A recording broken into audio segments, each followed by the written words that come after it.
ഇന്ന് വിരിഞ്ഞ ആമ്പൽപ്പൂവിൽ തേൻ കുടിക്കാൻ വന്ന ഈച്ചകളെ കണ്ടപ്പോൾ വീഡിയോ എടുക്കാൻ വേണ്ടി ഫോണും കൊണ്ട് ഇറങ്ങിയതാണ് കേട്ടോ. രാവിലെ തന്നെ ഞാൻ നമ്മുടെ വൈറ്റ് ഇന്നൊരു പൂ വിരിഞ്ഞിട്ടുണ്ട്. അതുപോലെ നമ്മുടെ പീച്ചിൽ 2 പൂക്കൾ ഉണ്ടായിരുന്നത് രണ്ടും തന്നെ വിരിഞ്ഞൊക്കെ കഴിഞ്ഞ് വാടി വീണ് പോയിട്ടുണ്ട്. അതുപോലെ പിങ്കിലാണെങ്കിൽ ഇന്നും ഒരു പൂവുണ്ട്. പിങ്കിൽ ഇതിൽ ഓൾമോസ്റ്റ് എല്ലാ ദിവസവും തന്നെ പൂവുണ്ടാവും കേട്ടോ. പൂവില്ലാത്ത ദിവസങ്ങൾ വളരെ വിരളമാണ്. അതുപോലെ യെല്ലോയിലും വിരിഞ്ഞ് തുടങ്ങിക്കഴിഞ്ഞാൽ ഒരുപാട് പൂക്കളുണ്ടാവും കേട്ടോ. അപ്പോൾ ഇതാണ് എൻ്റെ ഗാർഡൻ ഏരിയ പ്ലസ് നമ്മുടെ ഫാം ഏരിയ. ഇവിടെ തന്നെയാണ്, ഈ ഒരു മൂലയിലാണ് എല്ലാം ഉള്ളത് കേട്ടോ. കാരണം നമുക്കിവിടെ മാത്രമേ വെയിൽ കിട്ടുള്ളേ. മുറ്റത്തെല്ലാം ചുറ്റും മരങ്ങളൊക്കെ ആയതുകൊണ്ട് വേറെ എവിടേക്കും ശരിക്കങ്ങ് വെയിലടിക്കത്തില്ല. അപ്പോൾ എല്ലാവിധ പരിപാടികളും നമ്മൾ സെറ്റ് ചെയ്യുന്നത് ഇവിടെയാണ്. നമ്മുടെ പടവലത്തിൻ്റെ വള്ളിയിൽ ഒരു തയ്യേ ഉണ്ടായിരുന്നുള്ളൂ. അതിലിതാ 2 കായ് ഇതുപോലെ പിടിച്ച് കിടക്കുന്നുണ്ട് കേട്ടോ.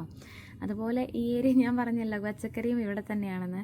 കുറച്ച് തക്കാളി ഉണ്ട്. അപ്പോൾ അതിൽ പറിക്കാനായ ഒരു 2 തക്കാളികളും ഉണ്ടായിരുന്നു. അപ്പോൾ നമുക്ക് അതിപ്പോൾ ഇങ്ങനെ രാവിലെ ഇത് കാണാനിറങ്ങിയപ്പോൾ അങ്ങ് കണ്ടപ്പോൾ പറിച്ചെന്നേ ഉള്ളേ.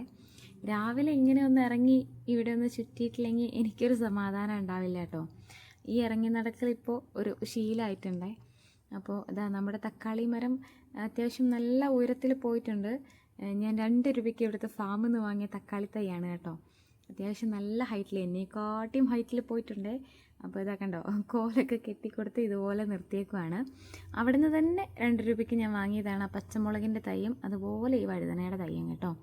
വഴുതനയുടെ തൈയിൽ ഇതാ ആദ്യമായിട്ട് പിടിച്ചൊരു കായാണ്.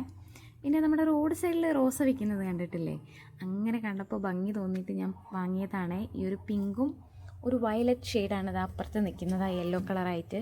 അപ്പോൾ ഇതൊക്കെ പിടിച്ച് കിട്ടുമോ എന്നൊന്നും അറിയത്തില്ല, എന്നാലും നമ്മൾ നോക്കുവാണ്. കാലാപ്പാടിയുടെ ഒരു മാവ് നട്ടുവെച്ചിട്ടുള്ള ഒരു ടിന്നാണ് കേട്ടോ ഇത്.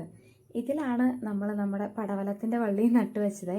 പെട്ടെന്ന് മണ്ണ് നിറച്ച് നടാനൊന്നും പറ്റിയില്ല. അപ്പോൾ കൊണ്ടുവന്നപ്പോൾ അതിലങ്ങനെ നട്ടുവെച്ചതാണ്. അങ്ങനെ അതിൽ നിന്നുണ്ടായതാണ് കേട്ടോ ഈ തൈയും.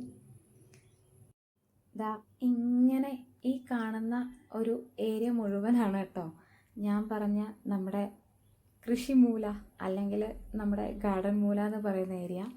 ഇത്രയും സ്ഥലത്ത് മാത്രമാണ് എനിക്ക് ഇവിടെ കൃഷി ചെയ്യാനോ ചെടി നടാനോ എല്ലാത്തിനും വെയിൽ അനുയോജ്യമായിട്ട് കിട്ടുന്നുള്ളൂ. ഇത് കണ്ടോ, അതിൽ നിന്ന് ഞാൻ അടർത്തി മാറ്റി ഉണ്ടാക്കിയെടുത്ത യെല്ലോയുടെ തൈകളാണ് കേട്ടോ. പിന്നെ നമ്മുടെ നോർമൽ വയലറ്റിൻ്റെയും ഉണ്ട്. ഇതുപോലെ ബൾബ് ഇങ്ങനെ കിട്ടിക്കഴിഞ്ഞപ്പോൾ മാറ്റി നടുന്ന സമയത്തെടുത്ത് വെള്ളത്തിലിട്ട് വെച്ചതാണ്. അപ്പോൾ അതിൽ നിന്ന് ഒരുപാട് തൈകൾ നമുക്ക് ഉണ്ടായിട്ടുണ്ട് കേട്ടോ. ഇത് കണ്ടോ, വെറുതെ കിടന്ന ബൾബിലാണ് ഇപ്പോൾ ആ ഒരു മുട്ട് വന്ന് നിൽക്കുന്നത്. അത് യെല്ലോയാണ്. എല്ലാ ദിവസവും പൂവിടുന്നൊരു വെറൈറ്റിയാണ്. അപ്പോൾ നമ്മുടെ അടുത്തുള്ളവരൊക്കെ ആവശ്യക്കാരുണ്ടെങ്കിൽ നമ്മളെ കോണ്ടാക്ട് ചെയ്യുകയോ അല്ലെങ്കിൽ മെസ്സേജ് ചെയ്യുകയാണെങ്കിൽ ആവശ്യമുള്ളവർക്കൊക്കെ നമ്മൾ തൈകൾ എത്തിച്ച് തരുന്നതാണ് കേട്ടോ. യെല്ലോയുടെയും വയലറ്റിൻ്റെ 1-2 തൈകളേ ഉള്ളൂ. ബാക്കി ഫുള്ള് യെല്ലോയുടെ തൈകളാണ് കേട്ടോ നമ്മുടെ കയ്യിലിപ്പോൾ അവൈലബിൾ ആയിട്ടുള്ളത്. ഞാനിതിൽ കുറച്ചൊക്കെ എടുത്ത് മാറ്റി നട്ടിട്ടുണ്ട്. ആവശ്യക്കാരുണ്ടെങ്കിൽ ഒന്ന് മെസ്സേജ്